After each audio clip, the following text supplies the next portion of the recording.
they're just vacant. You know, I mean, they're scratching their face a lot. Their eyes are closed. They're falling asleep in random places, like public places. You'd be out having, you know, dinner or something, and they'd be nodding off, falling asleep, and you know, you just think, oh, they must be tired, must have been a long day. But if it keeps happening, you know, that was normally my sign of something's happening, something's going on here.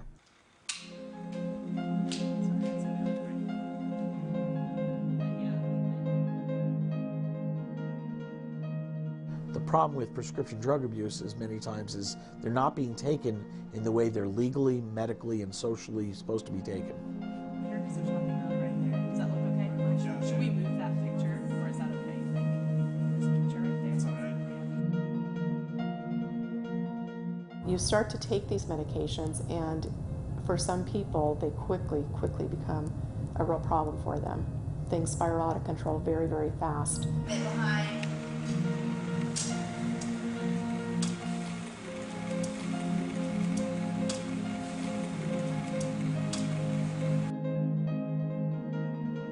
He was so, like, the smartest guy I knew, like, always looking out for others first, always protecting me and my friends, like, and it's just, you know, things like this happen to the people you least expect it. A lot of kids don't think that it's a big deal because it's a prescription drug, so if a doctor's handing it out, how harmful can it really be?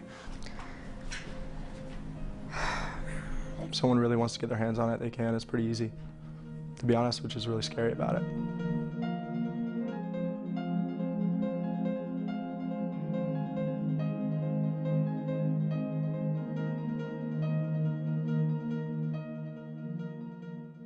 I could name probably like 9 kids that I know that have a serious problem with prescription drugs, and probably like 35 to 40 kids that I know that take them on an every weekend base or every other weekend base as a mixer with alcohol to party.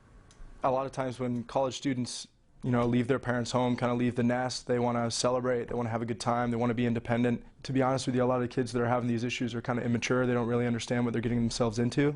And people that are addicted to opiates, it completely changes their personality. It's like you're, you know, working with 2 people. It's multiple personalities. It's either when they're high and when they're sober.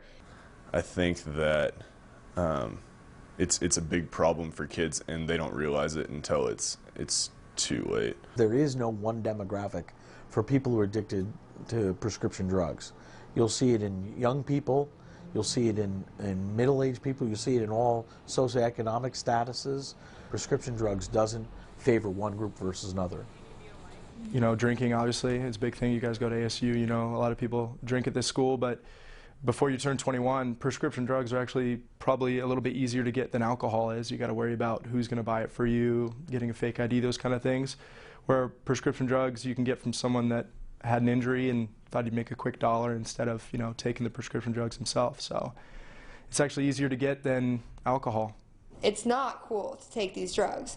And while some kids think when they're at a party and they're in the party mode and they're doing all this, but these life-affecting pills and these drugs, they're not cool. They're not popular. That's not the way you're going to get popular. It's not the way you're going to meet a girl, not the way you meet your 10 frat guys. Like, that's not how it happens. Like, they're going to take over your life. What typically will happen is somebody will go out and party, they'll take all these things, they'll go home and go to sleep, and they don't wake up.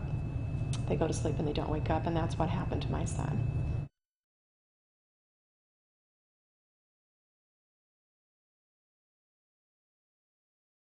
I don't walk around all day thinking, I gotta breathe now, I gotta breathe now. Part of our brain does that all by itself. When you start taking some of these medications, oxycodone, hydrocodone, and you take too much of those, you actually, along with the effects, you get the euphoria effects that binding to the brain. It also works through the brain to slow down our breathing. When it gets to a certain point, it slows down our breathing where we aren't getting enough oxygen and not taking enough breathing to support our body. Your body it doesn't know what you want from it. You know, you're stimulating it, you're depressing it. There can be some serious consequences from all that. Especially when these oxycodone and hydrocodone are mixed with alcohol, they increase the sedative effects of these medications. So alcohol, which is a depressant for the brain, mixed with these medications is a very deadly combination. It completely affects your body stability. It affects every single organ in your body, every single function in your body.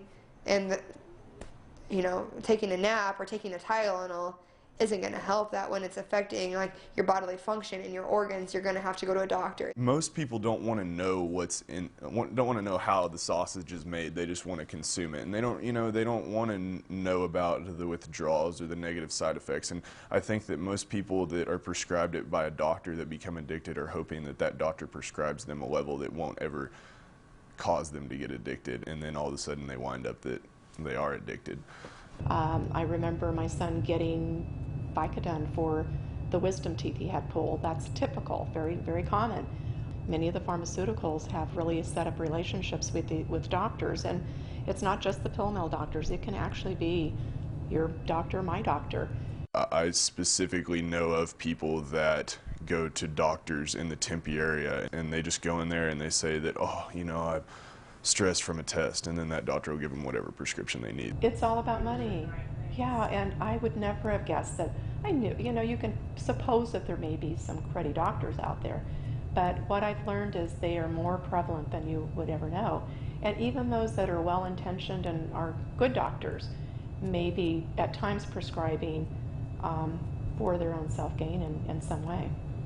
So it's not only drug dealers that are out there to make money. It's the pharmaceutical companies, it's the doctors, it's everyone. Like this, we thrive on money. It's how our economy works. It's how we work as people. Money, money, money. And they don't care that they're getting people addicted because they're making that dollar and they're keeping, they're making.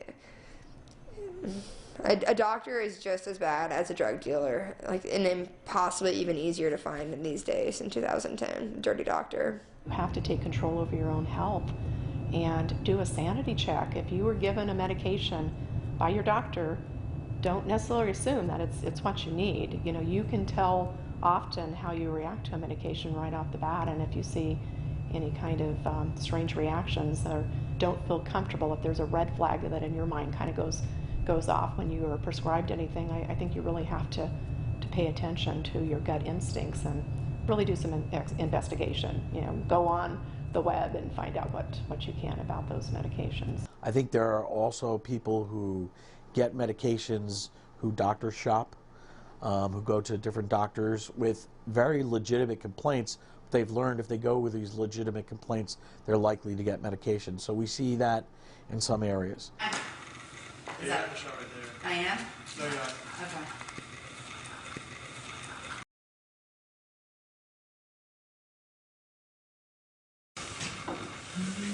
Is that supposed to wiggle some?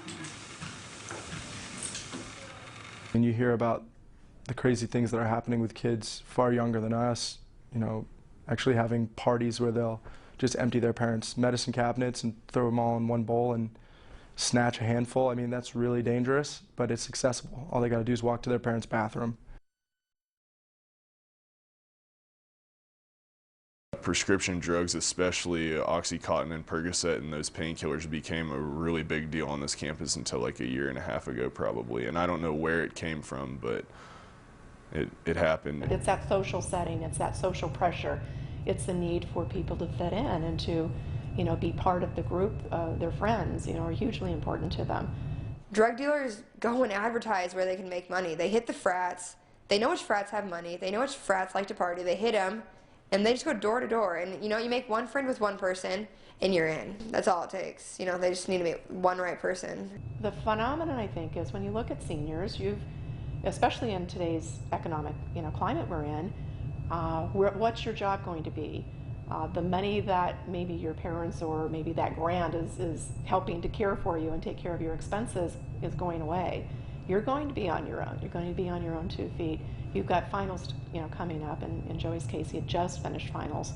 And so there's a lot of pressure. Where do you go? What's your life going to be? So I really think there are more pressures perhaps on college seniors.